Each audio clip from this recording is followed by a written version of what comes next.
Bonjour tout le monde, ça me fait plaisir d'être avec vous aujourd'hui. On va regarder le passage de la maison bâtie sur le roc de notre ami Matthieu.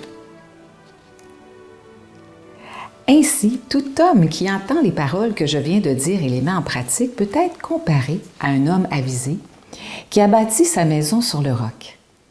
La pluie est tombée, les torrents sont venus, le vent a soufflé. Ils se sont précipités contre cette maison et elle ne s'est pas écroulée, car ses fondations étaient sur le roc. Et tout homme qui entend les paroles que je viens de dire et les met en pratique peut être comparé à un homme insensé qui a bâti sa maison sur le sable. La pluie est tombée, les torrents sont venus, le vent a soufflé. Ils sont venus battre contre cette maison et elle s'est écroulée. Et grande fut sa ruine.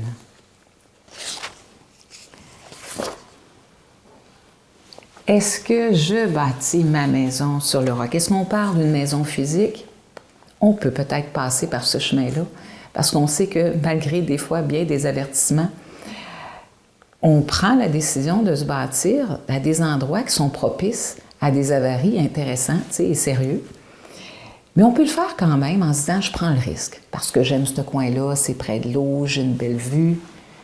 S'il arrive quelque chose, j'aurais été avisée. Par contre, on sait que ce n'est pas sur du solide. On sait très bien que ce n'est pas sur du roc. Dans nos vies, ça peut nous arriver aussi de prendre des chemins qu'on sait qu'ils ne sont pas nécessairement toujours bien alignés sur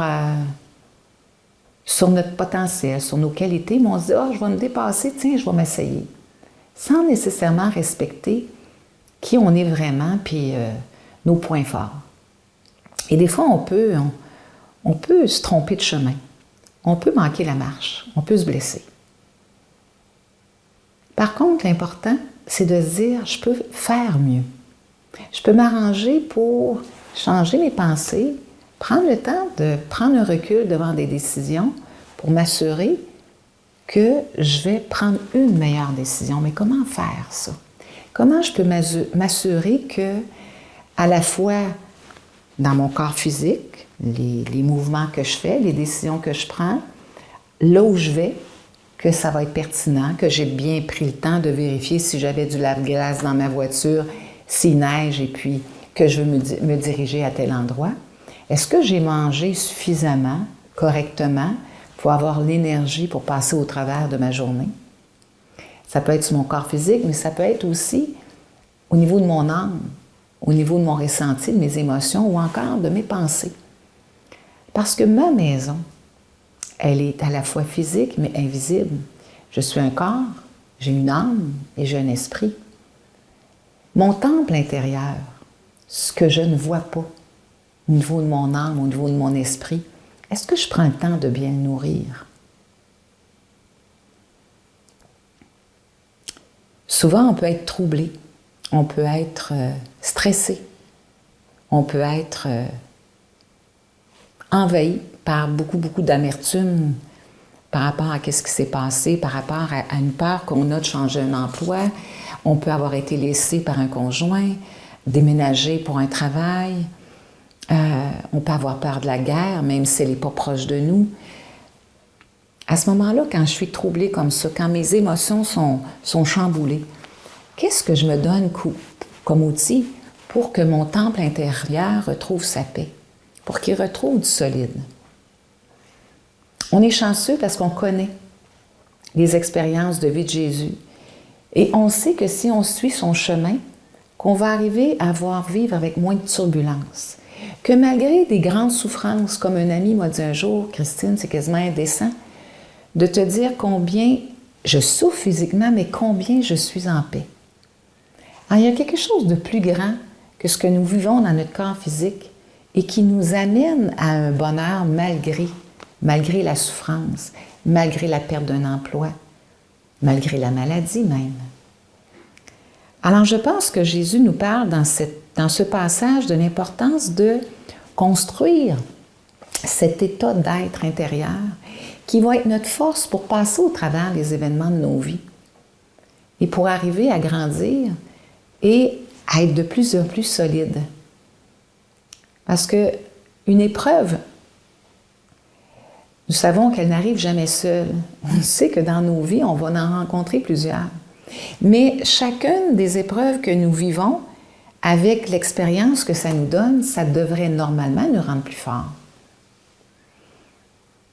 Si tel n'est pas le cas, ça veut dire qu'il faut reviser les bases sur lesquelles on se fie, les matériaux de construction qu'on utilise. Est-ce que je me fie sur des exemples de vie symboliques, positives pour moi? Ou si je me remplis la tête des mauvaises nouvelles dans une journée? Est-ce que je lis des livres qui m'apportent un bien-être ou si je me délecte à comprendre comment un tel a fait pour réussir à tricher ou à faire de l'argent sur le dos d'un autre? Parce que c'est ce que je nourris dans ma pensée qui contribue à mon mieux-être. Jésus nous a dit « Laissez-vous transformer par le renouvellement de vos pensées ». Alors, on sait qu'un chemin qui va nous apporter le bien-être passe par des pensées qui sont élevées et positives, dans l'amour.